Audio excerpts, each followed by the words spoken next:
This is the Nomad Futurist podcast, a podcast about the evolution of technology, society, and transformation. Connect with us, share your thoughts with us at nomadfuturist.com. Let's get this started. Here are Phil and Nabeel. Hello. Welcome to Nomad Futurist. This is your co-host, Nabeel Mahmood, from Scottsdale, Arizona. This is your co-host, Philip Koblence from Montclair, New Jersey. Hey, this is Philbert Shih, Toronto, Canada. Philbert, thank you very much for taking the time to join us today. It's been long overdue, maybe a little too long, 4.5 years. Lovely to have you. So before we get started, could you share with our audience at a very high level who Philbert Shih is and what do you do? Yeah, and by the way, longtime fan of the podcast. It is a bit overdue that I'm on it, but I pushed my way through. But yeah, long-time listener, first-time caller. Is that that's how the phrase goes? Yeah. But yeah, Phil Shih, founder of Structure Research, based here in Toronto, Canada. So for those of you in the industry interested in this podcast, I'm one of those guys who falls in the category of research analyst or third-party outside observer, pundit, commentator on the direction of the industry. And we do various types of research work trying to track, project, and pontificate about today, the future of data centers and digital infrastructure. When people ask me, what do we do? I often tell them that we're trying to answer one fundamental question. Where are we and where are we going? Perfect. First follow-up question. Where are we and where are we going? 2 parts. We'll save those questions. Okay. Yeah, I don't know if that's the first question. Yeah, I finally, it's the first time anyone's ever been, I am put on this planet to answer 2 fundamental questions. Where are we? What are we? And where are we going? All right. Follow-up question. Where are we? I was waiting for Nabeel to throw a question. And Phil, this is how it's wonderful, Phil. So before we get started, Philbert, how does one get into that space of identifying where we're at and where we're going? Yeah, I think it's like for many of us, when it comes to not just kind of becoming a research analyst or getting involved in research, but finding this world of data center, cloud, and managed infrastructure is by accident, right? Like that's how we all kind of backed into it. I'm no different from many other people in this industry and many of the people that you've had on as guests. I find the stories of how they found this world fascinating. It's actually the main enjoyment that I get from listening is to realize that, hey, I'm not just the only guy that kind of just backed into this by accident, and is of course very grateful that that happened in my life. I don't want to get dialed back too far, but going back to when I was younger, I was a history fan as a younger teenager. I guess kind of as I grew out into my teenage years, I think it was one of the subjects I was good at school. One of the only ones, stereotypically for people like me, math, science, all my friends were really good at that. And I kind of sucked. I always liked to read. I used to follow the news, watch the news with my dad. I didn't have too many channels. He forced me to watch PBS Channel 9, which we did get access to in Canada. Or I think it's not Channel 9 in the US, but PBS. So yeah, it's Channel 7, isn't it? Actually, it's 13 in my neck of the woods, but so it I think changes.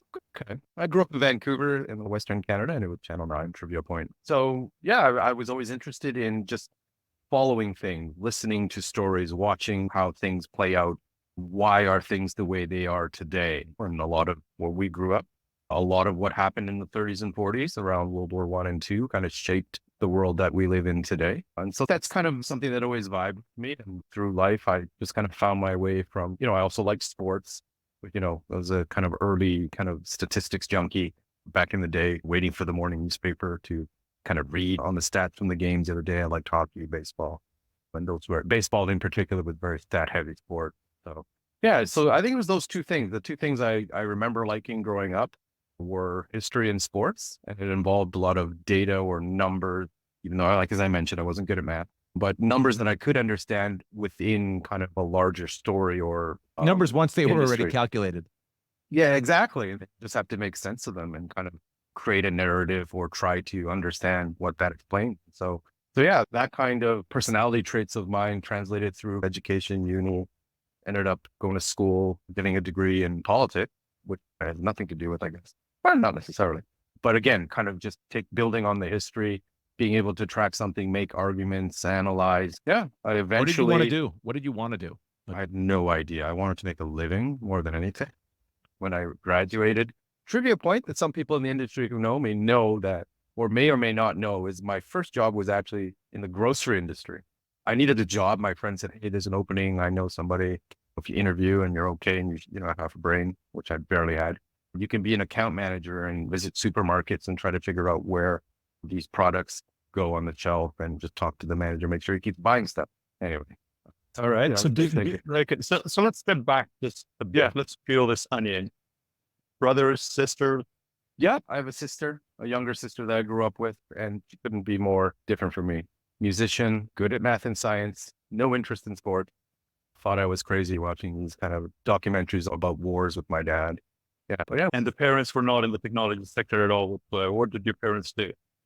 No, my mother was a teacher. So she was a Chinese language school teacher. My father was a civil servant, but also was very, he had an engineering background, but at the same time, like me, I think he instilled the fact that history books were really interesting. He was actually, my parents are immigrants from Taiwan to Canada, but my father spent some time I think he received one of his master's degree in Germany.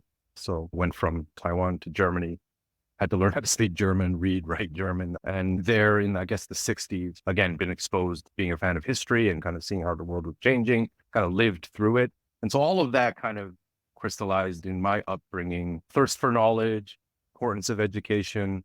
I just didn't necessarily go any particular direction. My parents were always pretty open-minded and just kind of like learn what it is you enjoy, try to find what you enjoy. If it's something I like, I can show you something. My dad is very much a fan of classical music and not sports. So it's not something that I kind of went the other way. But yeah, if I were to take anything from my upbringing, that even with our own family, I'm just kind of like the black sheep. They all have more common ground, my sister and my parents. But it was open, always kind of just open, right? It was the world is yours, go figure it out. And they were always very encouraging in that way for me to just go find my interests and my path. I think if we spelled like Philbert being the black sheep, but spell it SHIHP, I think that I can see something trending. Oh boy, Black sheep. that is a heck of a hashtag. Right. I tried to make fulfilled a trend, and you've helped. Did your sister become a musician? Is that her career? Close. She ended up competing in professional, highly competitive ballroom dancing. And now she's a ballroom dance teacher. So she operates a little school, and her husband are both involved in that. All right. So let's come back to you. So numbers, stats-driven mindset, history, and a lot of reading. How did you make the conversion to the political economy and politics? Yeah. So there was that little interlude where I was in the grocery industry, as I mentioned, but I dropped that quite quickly and realized it's just not for me, and kind of went back to, okay, what is it that I feel like I'm good at or what I like, and try to move in that direction as a 20-odd-year-old, pretty frustrated, not having much direction, and living in a place where I grew up. A place like Vancouver is a little different from, say, New York City.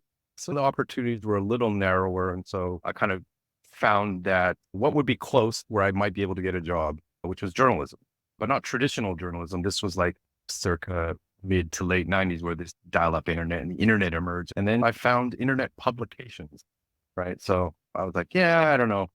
Back then, I didn't think the newspaper industry started going away, but I also found that without formal journalism training, it would have been a little bit of a painful process to get into that industry.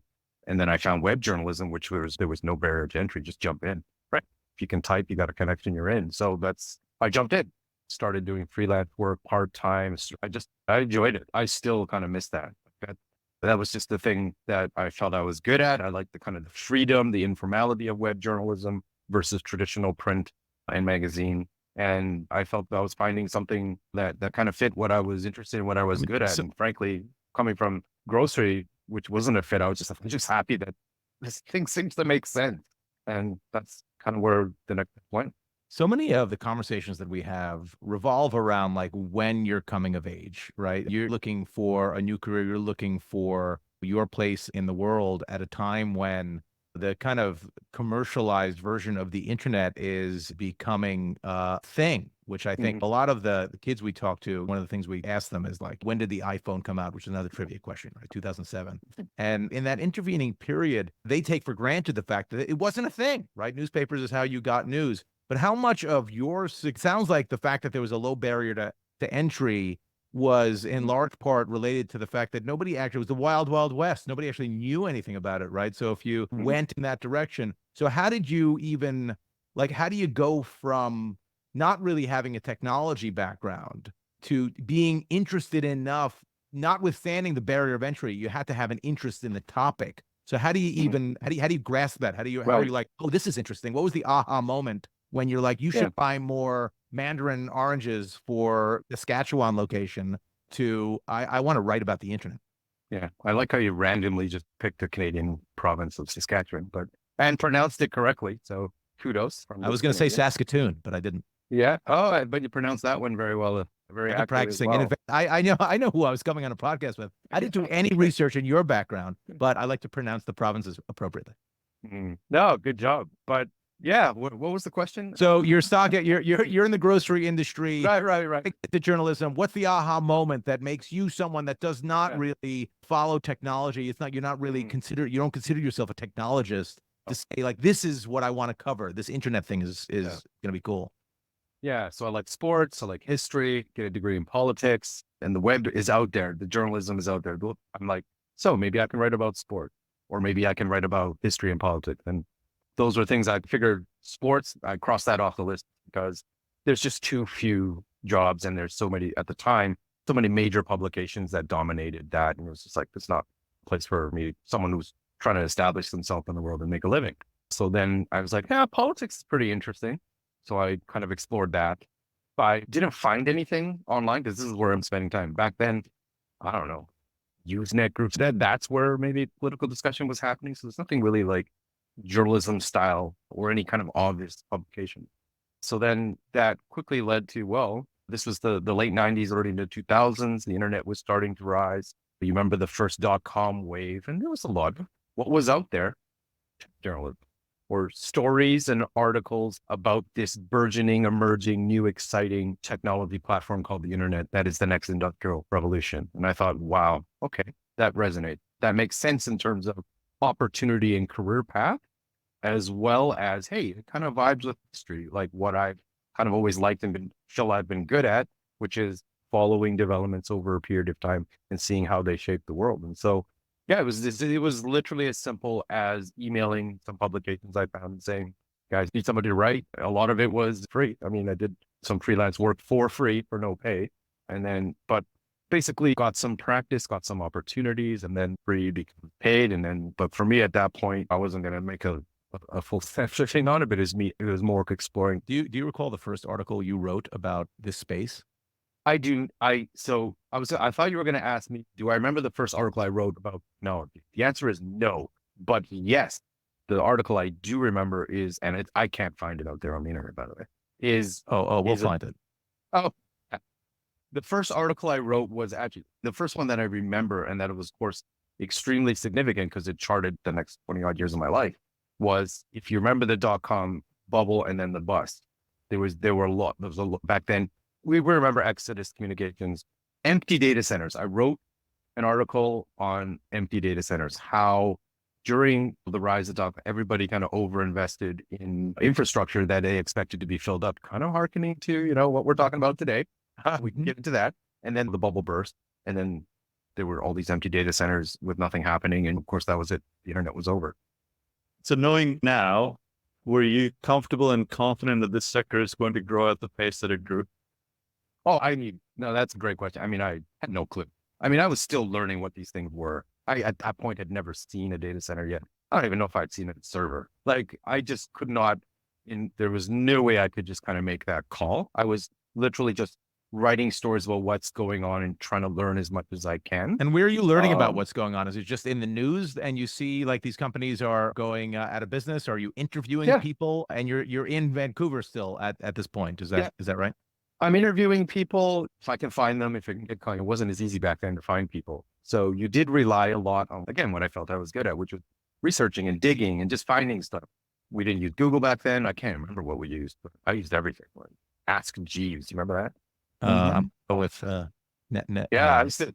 Netscape. Netscape. Yeah, Netscape. Lycos, MSN. Yahoo was big. Yeah, Yahoo was big. So I used that. I just dug like crazy, right? To find stuff and try to just make sense of the world. There wasn't as much resources back then. And so, yeah, I think. Well, there was no Philbert. There was no Philbert yet. The world is supposed to work. Well, Philbert was in the making then. Right. Yeah. But you had to be curious and patient with the internet, not with the lack of information, but also the speed at which it performed, which is horrific. So now you've done a bunch of write-ups, you've gotten a little bit of exposure, you understand how the technology sector works. Then what? I see that you started being a staff writer and you went to another research firm. Could you share and shed some light on that? You're not just any staff writer. Come on, don't yada, yada, yada over one of my favorite publications of all time, The Whir. Yeah. So I'm talking about the time before that still, 1999, 2001. I had a content aggregation job at a .com startup while I was doing writing on the side. Timeline was a little messed up, but with the .com bubble bursting, me finding that story about empty data centers, finding the story and the topic and writing about it, and then losing my .com job when things started to fall apart. We're now in like 2001. I made the decision, I'd born and raised in Vancouver. I was like, this has not been a great start to my career. I'm getting into my mid to late 20s. I want to get moving, and as in figuratively. And I was like, well, maybe I should just move. So there's no rule that says I have to stay in Vancouver my whole life. And I'd actually been dying to pursue, just live somewhere else, at least for a while. So I said, where can I go? And I thought about places. And then I realized I got to get paperwork and travel, this and that. I was like, well, I'm Canadian. I'll go to Toronto, the biggest city in Canada. What's the worst that could happen? Right? It's a 5-hour flight and I'll be back home. I can come back home whenever I want. No paperwork. I can just pitch up and start looking for work. And given the context of it, you were probably already a Blue Jays fan. Yes, exactly. I was So actually already, and a Raptors fan. There was a Vancouver basketball team. Anyway, we don't need. But I imagine you were not an Expos fan because Montreal doesn't count. Actually, the Expos, I was a bit of a great teams in the late 70s, early 80s when I first learned about baseball. You kids might know them as the Washington Nationals, but before they were the Washington Nationals. Yes, I do remember. Montreal Expos. Exactly. So yeah, that's how I ended up in Toronto. So Toronto, no job that brought you to Toronto. You picked up and you moved to Toronto at a stage in your life. What I think most people would be like, all right, well, how do I like fix things here? You just said it's not working here. I'm moving to Toronto. So did you get an apartment? Did you just live on the sidewalk? What happened? Yep. Close, very close. I brought a duffel bag, just rented a room in a basement with what little money I had saved up and started looking for work. And I was fortunate. It was if you remember, 01, because I was scheduled to fly to Toronto on September 11th, 2001. So my trip was a bit delayed, a couple of weeks. And then, sorry to have inconvenienced you, Philbert. Yeah, separate. But the combination of that and the .com, the tech sector, the economy had slowed. So it was a pretty rough time trying to find work. Maybe about 3-4 months, but I landed a full-time job writing about hosting, not necessarily data centers, but hosting, which lives in data centers, early gen cloud, if you will, for not at the work, which was the company you mentioned, but at a different company across town. And so late 2001, I started writing about the sector full-time, and that's kind of led to another publication in town, The Whir that you mentioned, which then led to research in about 05. So I was kind of like, I was writing about the sector for about 4 years or so from a web journalism standpoint, and then got the analyst gig. I would imagine that you and I probably crossed paths at the Whir. Is that when it started, or started 451? Right? Yeah. I imagine there was a time where not just Philbert, but Philbert and Phil both had hair. I had long hair the first time I met Philbert. Now, I don't know what looking at both of us right now, we have a video, right? So people are going to see this, suggests, but I'd say Philbert has gotten a lot more out of this relationship than I have, because look how I've aged and look how wonderful. I'm not saying anything. I'm just infer what you will. All right. So just out of curiosity, the stereotypical parents that we've got, or at least what the persona, the socialites put around us, how much of a support did you get? I mean, Philbert decides to pack, does not have a job, moves to the other part of the country, starting from ground zero. And from what you've told earlier, sound like very, very supportive of you making your own decisions. How was that experience like for a young man? Because they had been always very kind of supportive of everything I do and encouraged me to kind of just chart your own path, make your own mistakes, learn from your own mistakes. My dad is always, in particular, has been big on that approach. And so he's like, the door's right there, where to go. And here's a few bucks. I hope it'll last you a few months and let me know how it goes. It was literally like that. And I think that's why making the choice to move within the country, within Canada, kind of just made it less stressful and easier for everybody. I mean, I always had the option to head back if it didn't work. Yeah. So now you've got a good start to the career. You do some writing. You end up becoming an analyst at 451. September 2011, you decide that you're going to start your own thing, which is structure research. Again, another big move. How did you go about that? And did you have the continuation of the support from your family? And also, what drove you to starting it on your own? Yeah, I mean, my time and I joined Tier 1 Research, which was acquired by 451 Research, basically at about the same time I started talking to them about joining. And that's the thing that I feel like how things just kind of fell into place naturally. When I was a writer, I talked to analysts to get kind of feedback for articles, and I just loved how they were just so plugged in. I was like, man, this is amazing. Like, you guys just know everything. And I thought, wow, this could be something. I've got a research background, like, and a lot of some of them came from research background. Like, this is something I'd like to consider. And so I kind of took that angle with my work. You probably can see some of the kind of research elements or opinionated elements in some of my early work. So I just kind of knew once I started following this industry full time that I like the industry, B, love the people in the industry, and C, I wanted to get into an analyst role. I wanted to be kind of really plugged in. I wanted to be an industry insider. I wanted people to ask me my opinion, value my opinion. And so I enjoyed that almost 6-year ride at Tier 1 Research, 451 Research, unbelievable mentors, two in particular, and just got everything that and more that I could have expected. It just opened up relationships, met people like Phil Koblence, met the New York internet mafia. Just met unbelievable different people. Wow. And the feedback and the knowledge and just the level of sharing that people in the industry were generous enough to give to me helped me be better at what I do. And so it gave me the confidence to say, hey, maybe I could actually pull this off myself, and maybe I can do things that I don't think my firm is doing. I think with any entrepreneur, they always find ideas or have certain dissatisfaction at the way things are done, whether it's a technology, a product, or a service. And I felt we can talk about them, but there was a few things that I identified at my time there that I think were being addressed. One of them, I'll say, which is global market. So I was the only analyst on that team looking anywhere outside, right? And that doesn't mean just Canada, Phil. It is Canada and Western Europe, Asia, even. The nice thing which is about you yelling at me is the audience won't know if you're yelling at yourself. So, but I had to throw that one at. Crazy person yelling at himself in the middle of his diatribe. Be better, Phil. How dare you? But where no, you knocked me off course. But anyway, so and that's International markets.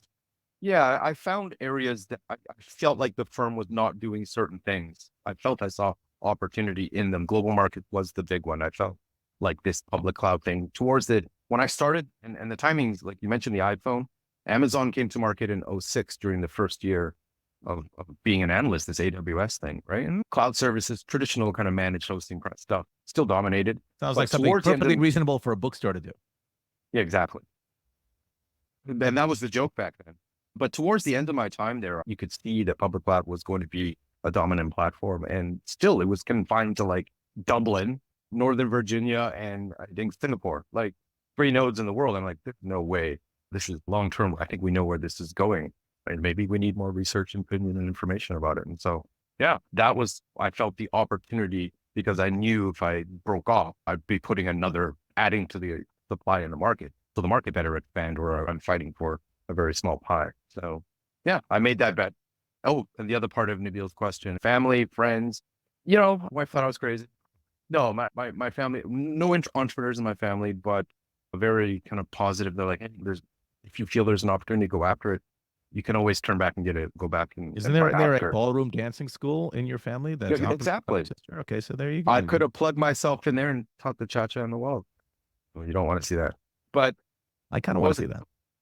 But I would say, Nabeel, I think you're trying to poke at like what kind of or who kind of pushed me over the edge, right? Like it's not an easy decision, especially for someone who doesn't come from a family of entrepreneurs, never really thought about entrepreneurs.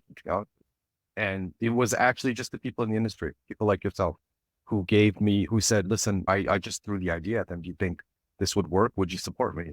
I got enough positive. And then in particular, some people who said, yeah, we'll support you. And a few people that I'm close to strongly encouraged me to do it. Felt like I'd be nuts to pass up that chance, because just where that business I was in, 451 Tier 1, where it was at that point and where the sector was going. They're like, you're nuts if you don't go after it. And I'm like, these are people I trust and respect. So I feel the same way. I have the same outlook. And so I'm going to go for it. So how was the first year or two like? I'd imagine as an entrepreneur, knowing that you've done that before, you've got the expertise and experience in writing and doing the research and being an analyst. The first year or two setting with business is always very challenging. How was that experience? Did you have that support? Sounds like from the people in the industry that you did, but did you have the support? Did you have the partnership or partners in this business? Or you said, okay, I'm putting all of my ducks in, I'm in full blown, whatever happens, happens, and then we'll take it on from there. Yeah. Quit my job, jumped into it by myself, worked for myself for almost 24 months on my own, just trying to make enough. Just basically the goal is, and that's what kind of the guys that I spoke to about, they were like, just try and make your salary and then go from there. Right. So in that first, try to go out there, get a few clients and add it up to what you were making a job, you should be good. Right. Of course, there's a ramp to that. So that takes about 6 months. To kind of 6 months without much income isn't necessarily fun. So, but yeah, shout out to some of the companies that jumped on as clients who supported me before I left and said they would support me and did. Shout out to SoftLayer, first client, right? Now part of IBM Cloud. Those guys gave me the confidence, said they would support me and did. Parallels, another early client. And Telecity, which is now, I guess, part of Equinix, Telecity in the UK. So some early clients kept me going, because I only had to have of them moving into 2012 and then picked up a few more. I love throwing the old names out there because I know them. Single Hop was another early supporter into 2012. So, but yeah, it was a tough, the industry supported me, get me through those first 2 years where I could scale to like 10 clients and then start to think about adding to the team. I think that's the part that's always crazy, right? So it's one thing, you have a job and you're trying to earn your salary, but when you're in a job working for a salary, your only focus is kind of that job. To get to that salary. Now you're in this entrepreneurial thing where your focus is, I have to get a couple clients so I can earn back my salary so I can support my family and not get yelled at for my father to make even more mistakes. But you also at the same time have to think about how to scale. What does growth look like? What does onboarding new folks look like? And how do you balance that time? My sense is that it goes from an 8-hour a day job to a 24-hour a day job, trying to allocate your time accordingly. But what is that transition like in terms of going from a worker to having to think about how to scale a business and all the different components associated with it? Oh, I mean, and in the process of that, learning new skills, that was the scariest and biggest thing for me. I did not know how to sell, right? Like this was like my first shot at really like selling. I was an account manager in the grocery industry. I mentioned I didn't have to sell, right? Like I had to actually sell. And then you have to answer a few questions, like pretty core questions. What are you selling? What does your service look like? So right away, you're like, wow, I'm in basically product management. Like you got to know how to design and build a product and articulate it. And of course, tweak it according to the market demand that you're still trying to get a sense for. And this is all on top. These were the two things that I think were the biggest areas of focus on top of all the usual stuff around. Well, if your business, you have to open a bank account, you probably should get some kind of legal advice. Even though you can't afford to, just call all the ins and outs, buy your own computer, kind of decide where you're going to work, pay for your own internet connection, etc. Like just everything, incorporation, all of that. That stuff was actually, I found, to say, easy.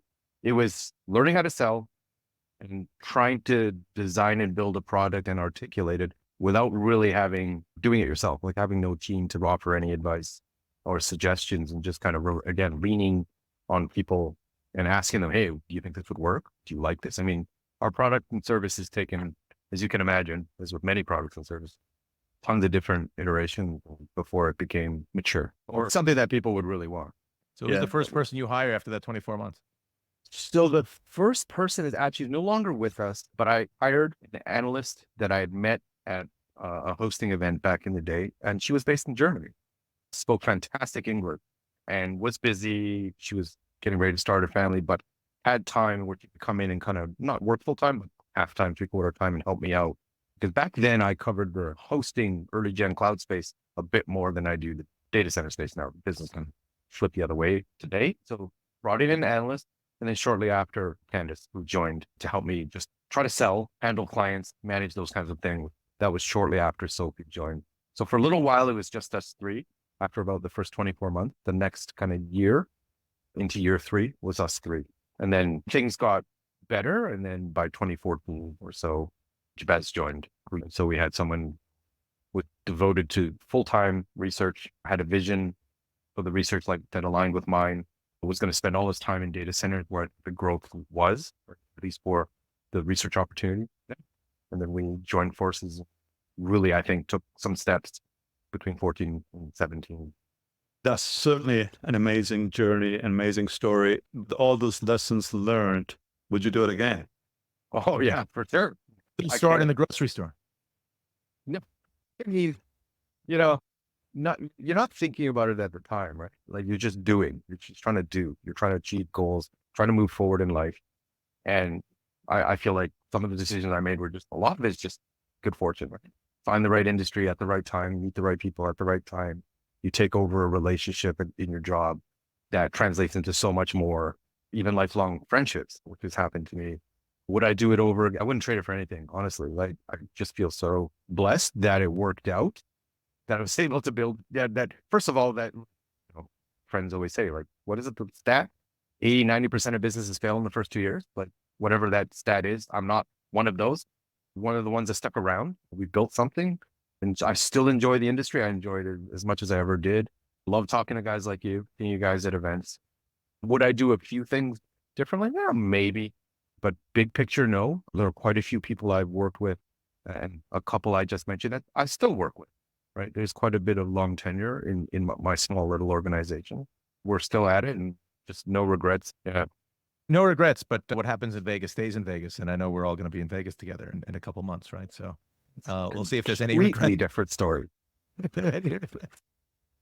That will be a completely different story.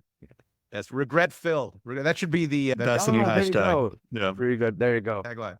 So Philbert, going back to what we were talking about earlier briefly, if you were to take and summarize like 2 to 3 nuggets, lessons learned, what would the young Philbert do, or what would you tell your younger self? What would that be? If I were to tell my younger self or advise my son, who will be that younger son, relationships, like value, build, foster, contribute to, give back to relationships, right? Just build them with good people, try to help whenever people need help, because it's going to get paid back to you. It always does. It's a funny way of the world, right? No matter what happens, it's if you try to push forward and do good things and help people without asking for anything, things circle back, and it circles back in spades. At least I can say in my life experience, it circled back in spades. And that's why I try to give back. That's why I support you guys and what you're doing. I think what you guys are doing is another one of those things, right? Give as much as you can to an industry that's given to you. So that would be one of the things I'd advise either my younger self or my son as they grow up, is like people, relationship. They are everything. I think it's easy to kind of point to things like work ethic. Not easy, they're worth repeating, but I think one that sometimes gets overlooked is just that, especially in an age where a lot of communication is less personal, right? I think the time spent with people, and I know it going to be more virtual like we are right now, but I honestly, some of my best conversations, business ideas, revelations about the world or the industry have come from an in-person conversation over a drink, a few drinks, more than a few drinks, at a venue, after an event, at an event, after a meeting, at a coffee shop. Just, you don't know where ideas get sparked. And it's just, I think the world, I think that'd be my other, you said 2 nuggets, right? Would be to take advantage of the real world. I find that these things happen organically, a little more difficult to transpire or occur in the virtual world. Not that Zoom isn't amazing. And that's one question. Look, we came of age at similar times. Notwithstanding, I think anybody that is looking at this on video would think that I'm 30 or 40 years older than Philbert. We're not that different. And we came of age at a time kind of before the internet, certainly before the attention span of humanity has been reduced through TikTok and Instagram Reels and all these things, notwithstanding the impact of the pandemic when everyone went virtual, and the formative years have not been spent being able to build relationships where you have jobs being taken or not on the basis of how much time they could spend not going into an office, not establishing those in-person relationship, which is why on LinkedIn, anytime I do my little selfie parade, I'm trying to suggest that people get out and go to conferences, because that's like the new venue where you get to interact with people. But how difficult is it? I mean, do you think there's a lost art form in terms of communication that we have to kind of micromanage with our own children. I have a 7 and 11-year-old, right? And I try to put them in situations. I don't need to teach. They've already forgotten more about how these devices work than I'll ever know. But in terms of like being able to articulate and communicate, and some of those, what do they call them? Soft skills are lacking. There's not really a good education path for those things. And do you see that as a potential issue with kind of where we're at today, in large part based on technologies that we've supported, that we've given back to, that we've followed and analyzed?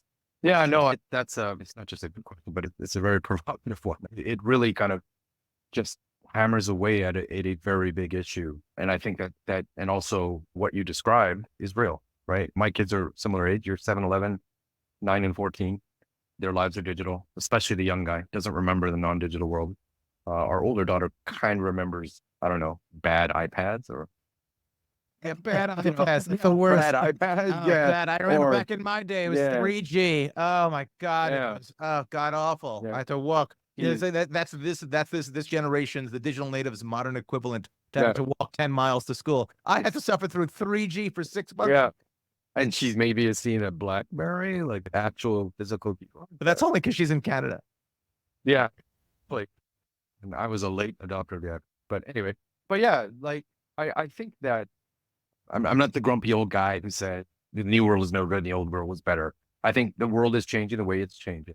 What I was in talking about relationships and just interaction, in-person interaction, I just think we need to strike the right balance. That's what we're looking for. I think these are larger tectonic forces that we're not going to away, right? Like the world is digital. Our kids are going to grow up online. They're going to be attached to their devices for the foreseeable future. Nothing we're going to be able to do about that. But we can balance, moderate, and find ways to encourage them to take advantage of human interaction because it's still important. And maybe things will swing back the other way at some point in terms of, again, not overtaking things, but just the pendulum and the balance and between kind of the virtual and the live. I think we can get there. I think what you guys are doing as a foundation can help us get there. It's why we have an in-person event, which we feel is extremely important for the sector to actually get together rather than jump on Zoom. And it's a challenge. I think it kind of permeates and weaves through all walks of life, which is why it's so important, right? Because it affects everything, like the way the next generation grows up, the way they end up parenting, the way the next generation that, how we go the world's issues, etc. Yeah. Our great grandchildren are just going to just say 0 and 1 to each other. It's not going to be words. Yeah. 0, 0, 1. Why not be binary? Philbert, you started with a part of your job being where we're at today and where we're going to be in the future. And you've seen the ups and downs of our sector, the dot-com bust and the boom. Right now with AI, the autonomous lifestyle, with technology becoming muscle memory and being at our fingertips. Could you expand on where we're at today and what is the future? Yeah. The future is, like you said, with autonomous vehicles and stuff we saw in movies when we were growing up, Phil, Koblence, are actually things that are being designed and built today. Pretty amazing journey.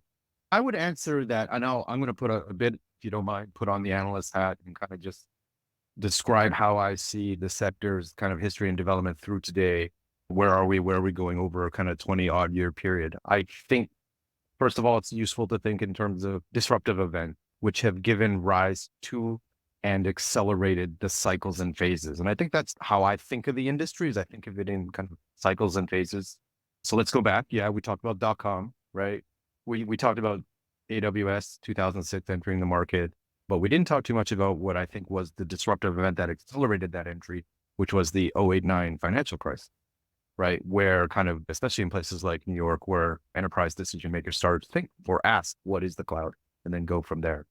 So that's kind of like got first phase. The .com kind of empty data centers kind of gave rise to a lot of smart people and fortunate people to get into the sector, get assets with pennies on the dollars, build up those assets over time, monetize them, and continue to help drive sector growth. Financial crisis, hyperscale cloud growth, which was that thing that I thought I saw, right? Global expansion of public cloud being a dominant infrastructure or computing storage platform. That happened. Then we've run into another disruptive event, right? In 1920 with the global pandemic, which again gave rise very quickly to accelerated adoption of computing And these kind of things all happening at once, it probably should not. In hindsight, we may look back at this and just say, wow, it was obvious that that much intensity around kind of using internet infrastructure, developing applications to run on it, trying to figure out the way to run our lives online led to the use of what we're calling AI or advanced software tool to do even more amazing things. And that, of course, always has, as three of us in our audience know, always has a huge impact spin-off with ramifications for internet-based infrastructure, because the stuff doesn't just, the joke or doesn't just live in the sky. It's infrastructure. Why our branding is all about our event is called infrastructure, called structured research, because the physical infrastructure is always going to need to be there. And so, yeah, that's where I think we're going, Nabeel. I think all these exciting things are on the drawing board right now. I'd say, I don't know if this is the right guess, but I'd say the infrastructure to support it is a bit behind, right? We're coming up against a period where it might fall a bit behind, but it's all going to even out into this next phase, which is going to be even more fascinating than the hyperscale cloud phase, I think, without being too, Having seen that same trajectory that you saw in the past, we tend to overshoot our targets a little bit, right? So we're a bit behind until we get way ahead. And then some upstart blogger in Vancouver is like, look at all these empty data centers. This empty gigawatt campus, incredible. What I think AI is dead. And then all of a sudden quantum will come behind them and be like, oh my God, this isn't enough. This isn't enough at all. We need 70 gigawatts. 1 gigawatt, that's quaint. So putting on this analyst hat, do you think, based on the three major events that you define, are we at that chasm that we're going to have this hockey stick effect over the next 5 to 10 years, that this sector is going to keep growing? I mean, we've got the application stacks getting higher. The users are asking for more and more technology, and we can't keep up with because we don't have enough physical space and we don't have enough compute capacity available as right now, primarily derivative because of the power restraints. So do you think that the empty data centers that you referred to earlier, are we at the inverse of it, that we need to build faster and quicker? And where do you see this market to be in the next 5 to 10 years? I think there are going to be some differences between obviously the earlier dynamics and now, and that shouldn't be surprising. I think, to answer your first question, where are we going in the 5 to 10 years? Yes, upward trajectory. The sector's really never stopped growing. It's only kind of fluctuated between modest, fast, and aggressive growth, right? So whether that's 10 to 15, 15 to 25, or 25 to 40% year over year growth overall as kind of broader internet infrastructure, outsourced infrastructure services. So that's 10 years from now when we have this conversation, the sector would have essentially had that effect, that hockey stick type effect. By the way, as Canadians, we love that use of that, the hockey stick effect. But in terms of how we get there, sure, there could be, as we know right now, with the constraints around land and power, there could be a gap between demand and supply that always evens out over the phase. So it's not necessarily a straight up trajectory like the way the hockey would have it. But that doesn't mean, I think, again, to the second part of your question, there's not going to be, unfortunately, for Koblence, there will not be kind of another article on empty data centers, because we're at a different point in time, right? It's pretty simple math. 20 odd years later, what we're building is new. A lot of it is on top of everything else, or enhancing or net new. It's not replacing the infrastructure that's been built out for all intents and purposes. Like that land, that huge, I think we value the market. But let's say 400. No, should we get Jabez on? Do you want to phone a friend? Yeah, well, maybe get it. Yeah, phone a friend and get the chart up. But it's several hundred, I think it's 400 something billion that we have the industry valued at. The amount, like if you think about, is there going to be any cannibalization of this net new being built that will replace that? You can imagine that that's probably a very small, if not insignificant amount of that 400 odd billion in value. So that would be the main difference. I think it's that we're not going to be having to worry about empty data centers. Really, well, how many trillions of dollars go through those $400 billion of data centers, right? So it's kind of difficult difficult to take them in isolated, right? The data centers can't be empty, right? Because at this point, if they're empty, there is no industry, right? There's no buggy whip manufacturing anymore that can take place. Yeah. The issue now is finding enough capacity. That's kind of where we're at. So it's a very different kind of problem set that the industry faces. And it'll play out over 5, 10 years in a different way because of that. I'm excited, like just kind of as a participant, I think the industry is just in a place where it's going to do things that we just could not have foreseen when we got into this. When you started your business, Phil, yeah. You've gone from reading other people's takes on history to writing the history that other people will then review 20 years from now, 30 years from now, 100 years from now. Do you appreciate that? Can you tell that you're writing history now instead of reading history? Well, that's the thing about it's a good point. So research is a bit different from history in the sense that a lot of people don't necessarily want to read any of the old research. If I publish something in 2019, nobody cares, right? That definitely nobody will pay for it. I promise you that. I think history is more useful for what we do as industry analysts, because industry analysts are much more forward-looking, right? Rather than historians, right? Who look back and try to explain the world today based on what happened before. We're tasked with, and we get paid to try to tell where we are today and where are we going and what the future going to look like. That's kind of the main value in what we do and what we get paid for. I feel history is a useful tool to understand. You can't really understand where we're going or where we are if you didn't know what happened before. But I wouldn't necessarily say that people are going to look at us as a way to understand history. We give them the context, and then they just want to know, hey, honestly, what's your 5-year trajectory look like? Maybe that's what happens. What happens is when you retire, then you will write a book of the history of our industry, leveraging the research that you've done between the beginning and now. That's an idea. That's like a retirement plan. There's a history book in the making. Give me 2 points. I just want 2%. It's fine. It's fine. I mean, Mike, there's to Phil. You just have and people have done it, right? Like from the operating side, Michael Tobin wrote something. I don't know if you've read it, but his is a pretty interesting. Yeah, read it during COVID. Had to do something, but he writes a history, at least from his perspective, and it goes roughly 20 years. So yeah, maybe I'll do that. I'll do it for like a 25, 30-year window.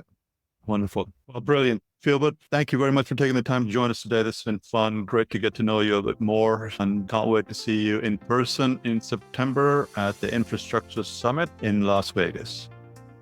September 25 to 6. Wonderful. See you guys there. What happens there stays there. Bert. Yeah. Love you, buddy. This has been great. Nothing lasts forever. Markets will come back, currencies will rebound, businesses will go on, and we will all move on. That could happen next week, next month, or next year. At Nomad Futurist, we're confident that those who prepare rather than panic will come out of this stronger. Thank you for joining us. This has been brought to you by Nomad Futurist. Check us online at nomadfuturist.org, and thank you for listening and subscribing, as well as your continued support.